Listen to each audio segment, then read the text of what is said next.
ఒక breaking news అయితే చూసేయండి. గోవుల అక్రమ రవాణా, ఇల్లీగల్ కౌ ట్రాన్స్పోర్ట్ గురించి అయితే చెప్పబోతున్నాను. ఇది వచ్చేసి రాజేంద్రనగర్ మండల్ పరిధిలో జరిగింది. అత్తాపూర్ నుండి ఆరంగర్కి వెళ్ళే దారిలో మధ్యలో వచ్చేసి శూరంపల్లి అనేది వస్తుంది. అక్కడ సడన్గా ఒక టస్కర్లో వచ్చేసి టోటల్గా 59 అయితే ఆవులను కాపాడడం అయితే జరిగింది. సో ఏమైందంటే నార్మల్గా 5:30 ఆ టైంలో ఒక పెద్ద టస్కర్ వెళ్తుంది. ఇంకా అనుకోకుండా చాలా ట్రాఫిక్ జామ్ అయింది. సో అనుకోకుండా ఒక ఇన్ఫర్మేషన్ అయితే ఇవ్వడం జరిగింది ఒకరి సహాయంతో. సో దానివల్ల వచ్చేసి చూడండి, మొత్తం యూత్ అయితే దిగి ఆ గోమాతలందరినీ కాపాడారు. సో అందులో వచ్చేసి మనకు టోటల్ 59 ఆవులు అయితే ఉన్నాయి. అందులో వచ్చేసి మేల్ కౌస్ వచ్చేసి 47 అండ్ ఫీమేల్ కౌ వచ్చేసి 12. సో అందులో నుంచి ఒక ఆవు వచ్చేసి ఇంజురీ అయ్యింది. సో ఆ ఆవునైతే తీసుకొని వెళ్ళి ట్రీట్మెంట్ అయితే చేపించారు. ఇక్కడ చూడండి, మా ఫ్రెండ్ అయితే మా ఒక ఫ్రెండ్ అక్కడే ఉండడంతో ఇంకా ఆయన బండి మీద అయితే ఎక్కించుకొని ఆ గోమాతను అయితే కాపాడడం జరిగింది.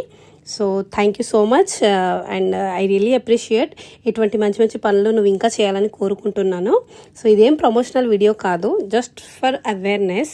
సో మీకు గనక ఇటువంటిది ఏమన్నా మీ ముందు ఏదన్నా జరిగితే ఖచ్చితంగా మీరు కూడా వెళ్ళి కాపాడండి. ఎందుకంటే మన గోమాతని మనమే కదా కాపాడుకోవాలి. సో చూడండి, అంత పెద్ద టస్కర్లో వచ్చేసి ఇంకా దొరికింది. ఇతడే మా ఫ్రెండ్. సో ఆయన బండి మీద ఎక్కించుకొని ఇంకా తీసుకొని వెళ్ళారు ఆ గోమాతని. సో ఇదైతే ఏముంది, ఫైనల్గా అయితే అన్ని గోమాతలు అయితే కాపాడడం అయితే జరిగింది. సో ఈ గోమాతలందరినీ జియాగూడలో ఉన్న గౌశాలలో పంపించడం అయితే జరిగింది. అక్కడ ఆ గోమాతలందరూ సేఫ్గా ఉన్నారు. ఆ డ్రైవర్ని వచ్చేసి పోలీసు వాళ్ళు అదుపులో తీసుకున్నారు మరియు కఠిన చర్యలు తీసుకుంటామని అయితే చెప్పారు. సో ఇది వచ్చేసి న్యూస్ చూడండి, అంత తప్పు చేసి కూడా ఎలా మాట్లాడుతున్నారు అంత గట్టిగా.